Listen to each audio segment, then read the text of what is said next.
Hey guys, it's Julian from Beneath the Bunk Studios and BeneathTheBunk.com. I hope you're doing wonderfully today. We are discussing how you can edit guitars when you're not given a guitar DI, or if you simply didn't record a guitar DI in parallel. So let's get into it. All right, so here we are in Pro Tools. We have a guitar track that sounds like this. It's a tone printed from my Kemper that I did a while back.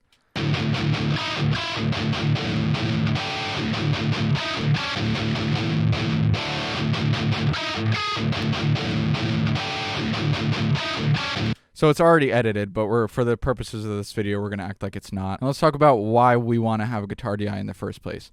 If you'll notice that this guitar DI, which was recorded in parallel with this, so this is the exact same performance as this. The guitar DI has much clearer pick attacks. You could tell what's going on. Like, the transients are very obvious. But let's say, for the purposes of this video, that this guitar DI doesn't exist. Maybe we got sent tracks by somebody, from somebody, and they didn't send a guitar DI for whatever reason. Maybe there was none recorded, and maybe you were recording a guitar DI, or you thought you were, and then it turns out you weren't, and now you're screwed because you need to edit guitars, and you don't have a DI, and just by looking at this waveform, it's pretty much impossible to tell where pick attacks are. It's very difficult, if not impossible.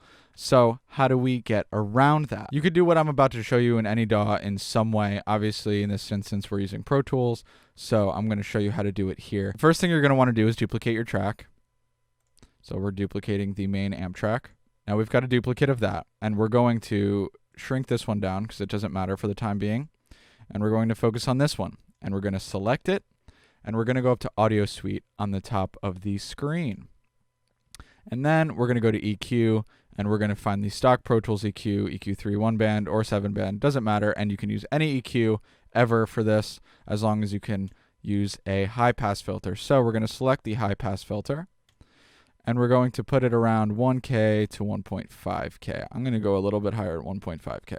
The purpose of this high-pass filter is to isolate the high end of the guitars, is to isolate the pick attack, because the pick attack is what's showing us where to make cuts, how to edit this guitar, and how to move it around as easily as possible. Because if we can see pick attacks, we can see transients, which means we can see where things are supposed to line up, where things are supposed to be in relation to the grid. So after I've turned up this filter to 1.5K, I'm going to hit render. And just like that, we have a beautiful looking waveform with transients that are much more obvious. Obviously, it's still not as good as having a DI. Like, if I turn this DI back on, I would still way rather have that, obviously, than this. But what you'll notice is that these pick attacks actually line up much more closely to the DI pick attacks now. And you can actually tell what's going on, which is very, very nice. So this is an actual pick attack, and if we do tab to transient, we could skip through the performance just like we would if we had a DI. Again, not as ideal as a DI, but definitely a beautiful workaround. I was looking for a video that showed this concept on the internet anywhere, and I couldn't find anything, so I hope this brings some value to some people, and I think it will, because I'm sure this is a common problem that a lot of people come across. All right, that's all I got for today, guys. I really hope you enjoyed this video. If you did or if you didn't, let me know down below. If you have any questions, let me know down below. Don't be shy.